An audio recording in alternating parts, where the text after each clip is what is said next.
नमस्कार, मैं हूं सुलोक कुमार शर्मा और छत्रपति में आज आप सबका स्वागत करता हूं। आज हम लोग क्या पढ़ेंगे? Application of trigonometry CBSE chapter number कितना है ये? 9.1 है। ओके, 9.1 है।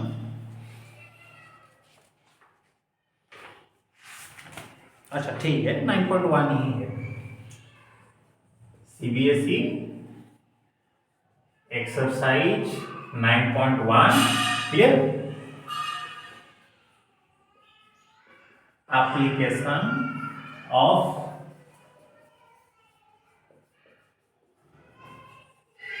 ट्रिगोनोमेट्री।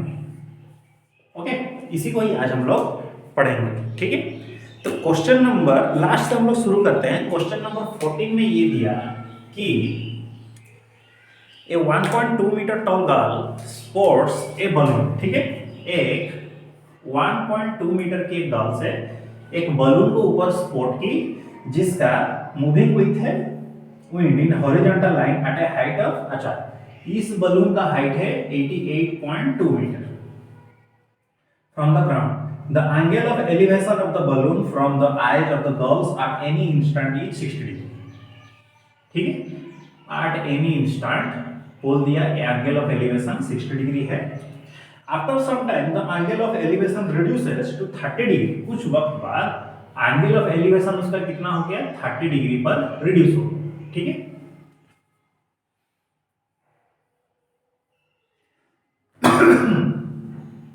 मतलब बलून यहां पर आ गया और एंगल ऑफ एलिवेशन 30 डिग्री पर रिड्यूस हो गया। Find the distance travel by the balloon during this interval. तो इस इंटरवल के बीच में बलून कितना डिस्टेंस ट्रैवल किया, यही हमको फाइंड आउट करना है। ठीक है, यहां से एक लाइन ड्रॉ कर दीजिए। मान लीजिए ये डिस्टेंस बलून ने ट्रैवल किया, क्लियर कि नहीं? जब एंगल ऑफ एलिवेशन 60 से 30 पहुंचा तो ये जो डिस्टेंस बचा, इसी डिस्टेंस को बलून ने ट्रैवल किया। तो इसका नेम करिए A B C D E F G H. Okay, ये डिस्टेंस हो गया। इसी डिस्टेंस को बलून क्या कर रहा था? ट्रैवल किया। हमको क्या फाइंड आउट करना है? डीजी को फाइंड आउट करना है। ओके, देखिए यहां पे दो ट्रायंगल्स बन रहा है। ये एक ट्रायंगल है और ये जो बड़ा वाला एक ट्रायंगल है। ठीक है, लिखिए इन ट्रायंगल ए ई डी के अंदर, समझ में आ रहा है? डी ई का वैल्यू कितना हो जाएगा? पूरा का पूरा था 80, यहां से यहां तक था 88.2, ये 1.2 घट गया। क्लियर? माइनस 1.2 0 87 मीटर की नहीं। ठीक है, तो डी ई जो हो गया वो 87 मीटर हो गया। चलिए, तो tan 60 degree equal to D E by A D, ये हो गया √3। तो डी ई का वैल्यू कितना हुआ? 87 by A D. So A D equal to 87 by √3। Clear? अब आता है tan 30 डिग्री। ठीक है, ये जो बड़ा वाला ट्रायंगल है ना, यहां पर आ गया। क्लियर? tan 30 डिग्री का वैल्यू कितना होगा? G H by A G. Clear नहीं? जी एच, इसका डिस्टेंस जितना ये भी उतना, तो ये कितना होगा? 88 नहीं 87। क्लियर? यहां से हाइट जो था माइनस करने के बाद कितना निकला? 87 मीटर निकला ना, तो ये हाइट भी 87 मीटर ही होगा सर, बाई ए जी। तो this is 1 by √3, this is H G कितना हुआ? 87 by A G. So A G equal to 87.√3, equation number 2। Okay, अगर हम ए जी में से ए डी को माइनस कर देंगे तो मिल जाएगा हमको D G. So D G equal to A G minus A D, 87√3 by 87 by √3 को आप कॉमन ले जाइए तो ये कितना होगा?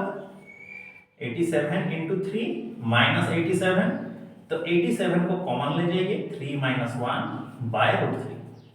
तो 87 इंटू 2 बाय √3, इसको थोड़ा और सॉल्व करिए। 87 into 2 into √3 by √3 into √3। So this is 387 into 2 into √3। ठीक है, 3 से इसको कैंसिल करेंगे, 3 2 जा 3 9 जा, तो ये हो गया 58 √3 meter. Clear? This is your answer. Clear? तो डीजी जो डिस्टेंस था, 80 58.3 हो गया। क्लियर? अब चलते हैं हम लोग नेक्स्ट क्वेश्चन की तरफ। स्ट्रेट हाईवे लीड्स टू, चलिए ठीक है,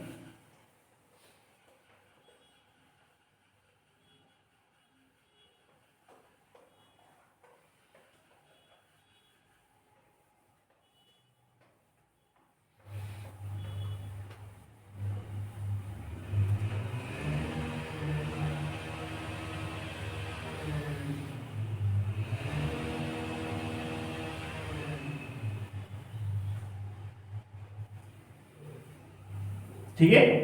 चलिए क्वेश्चंस क्या दिया है? Straight highway leads to the foot of a tower, a man standing at the top of the tower observe a car. देखिए एक स्ट्रेट हाईवे, ये एक टावर हो गया, ये एक स्ट्रेट हाईवे होगा। ठीक, एक आदमी यहां पर खड़ा है।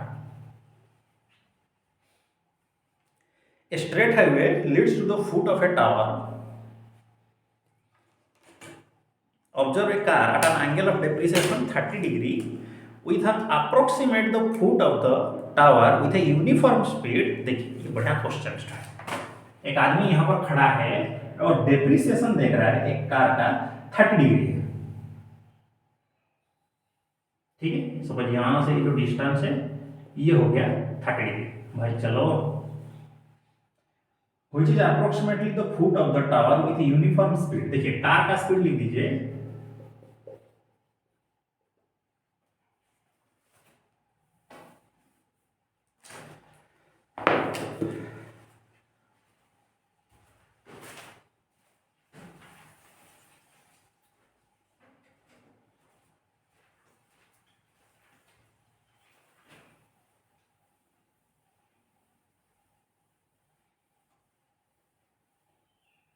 कुछ ज्यादा ही भीग गया।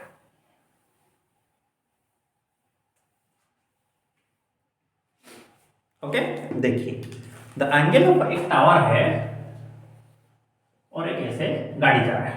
ठीक है,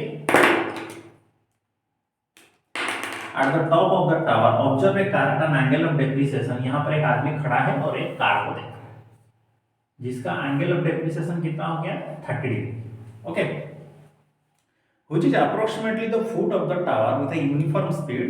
अच्छा कार का स्पीड जो यूनिफॉर्म बोला है ना, तो स्पीड को ले लीजिए x किलोमीटर पर आवर। ठीक है, which is approximately the foot of the tower with uniform speed 6 second later the angle of depreciation of the car is found to be। 6 second के बाद कार यहां पर आ गया तो एंगल ऑफ डेप्रिसिएशन बढ़ गया, कितना हुआ 60 डिग्री। तो यहां से यहां तक उसको ट्रैवल करने के लिए 6 सेकंड का वक्त लगा।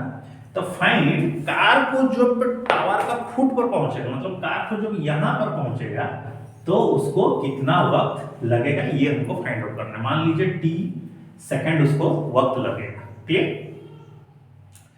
इसको आप किलोमीटर पर आवर ना लिख करके मीटर पर सेकंड लिख दीजिए। ठीक है, देखिए this is A B C और ये डी। मान लीजिए अगर ये वाला एंगल 30 है तो ये भी 30 ही होगा और ये 60 ही होगा। इंटीरियर माने क्या बोलते हैं, दो लाइन जब पैरेलल हो ऐसे क्रॉस करते हैं ना, तो इंटीरियर अल्टरनेट एंगल दोनों सेम ही हो जाएंगे, 30 30 60 एंड 60। ठीक है, तो अब इसको हमको क्या करना है, सॉल्व करना है।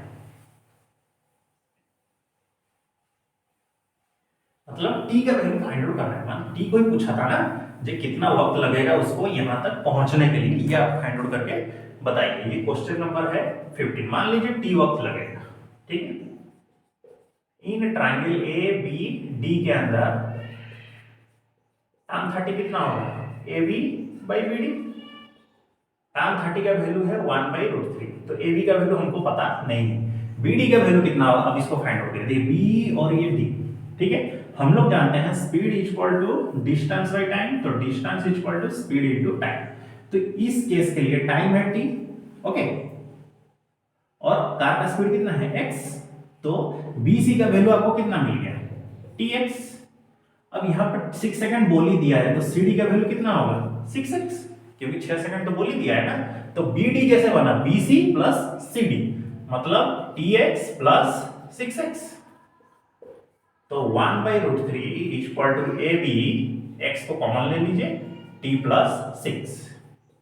तो x t plus 6 equal to, नहीं इसको √3 रहने दीजिए, इक्वल टू कितना ए बी। ये हो गया इक्वेशन 1, ये चीज इधर आ जाएगा, इक्वेशन 1 रहेगा। अब आता है इन ट्रायंगल ए बी सी के अंदर, ठीक है, ए बी सी के अंदर जब कोई ट्रायंगल्स आ जाते हैं तो tan 60 degree equal to A B by B C. तो tan 60 का वैल्यू है √3, ए बी वैसे ही रहेगा, और बी सी का वैल्यू कितना है tx। तो सिर्फ A B equal to tx √3, equation number 2। Okay, अब इन दोनों को इक्वल कर दीजिए, आंसर मिल ही जाएगा। ठीक है, अब इन दोनों को इक्वेशन 1 इक्वल टू इक्वेशन 2 करिए, क्योंकि ये भी ए बी है और ये भी ए बी ही है। ठीक है, tx √3 equal to x into t plus 6 by √3। देखिए ये x है, ये x है, कट जाएगा, दोनों की तरफ न्यूमरेटर की तरफ x ही है। √3 जब इधर आएगा तो ये हो गया t3 और ये हो गया t प्लस 6।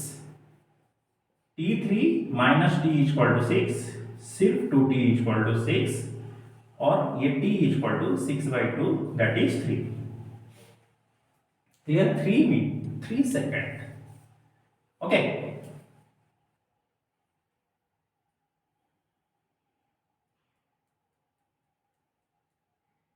ठीक है, 3 सेकंड का वक्त उसको लगेगा। आंसर सही है, 3 सेकंड का वक्त उसको लगेगा कार को सी से बी तक पहुंचने के लिए। ओके, ठीक, इसको नोट डाउन कर लीजिएगा।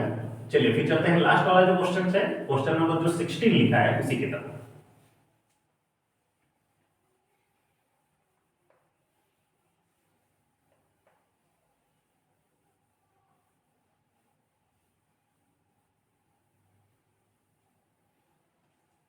क्वेश्चन नंबर 16 ये बोला है कि the angle of elevation of the top of the tower, एक टावर है उसका टॉप है और उसका एंगल ऑफ एलिवेशन ऐसे कुछ बोला है।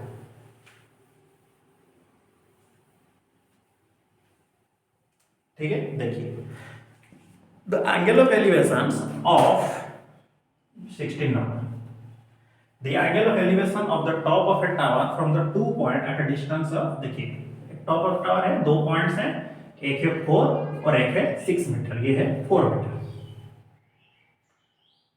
9 मीटर होता है, 9 मीटर सेम हाइट। अच्छा, कॉम्प्लीमेंटरी बोल रहा है, एंगल ऑफ एलिवेशन बोल दिया, मतलब ये एंगल अगर थीटा हो रहा है तो ये 90 माइनस थीटा होगा। अब आप प्रूफ करके बताइए ए बी सी डी की हाइट इसका है 6 मीटर, मतलब ये 6 मीटर होगा, ये आपको प्रूफ करके बताना है। ओके, देखिए प्रूफ करके जो बताना है तो मान लीजिए tan थीटा कितना होगा, A B by B C. tan theta तो वैसे ही रहेगा, ए बी का वैल्यू हमको पता नहीं है, बी सी का वैल्यू है 4, इक्वेशन 1। उसी तरह tan 90 माइनस थीटा कितना हो जाएगा, ये tan 90 माइनस थीटा मतलब A B by B D. तो ये तो होगा cot थीटा, ए बी का वैल्यू हमको पता है नहीं और बी डी का वैल्यू कितना है 9। अब दोनों इक्वेशंस को आप क्या करेंगे, मल्टीप्लाई कर दीजिए, मतलब tan theta into cot theta, A B by 4 into A B by 9। तो ये कितना हो जाएगा 1, दिस इज ए बी का स्क्वायर बाय 36। तो सिर्फ ए बी का स्क्वायर इक्वल टू जब 36 हुआ तो सिर्फ ए बी इक्वल टू कितना, √36 दैट इज 6 मीटर। प्रूव हो नहीं, ये प्रूव करने के लिए बोला था ना, प्रूव हो गया। चलिए, तो आज आप लोगों का यही होमवर्क है कि एक्सरसाइज 9.1 ऑल। जो भी डाउट्स हो हमको कमेंट कर दीजिएगा, आप लोगों का जो भी डाउट्स हो वो हमको कमेंट सेक्शन में कमेंट कर दीजिएगा, उसको हम अगले क्लास में सॉल्व कर देंगे। ठीक है, तो मिलते हैं हम लोग अगले क्लास में, तब तक के लिए सी यू नेक्स्ट। जय हिंद, अपना ख्याल रखिए और एग्जाम सेट्स की प्रैक्टिस करते रहिए। क्लियर? नमस्कार।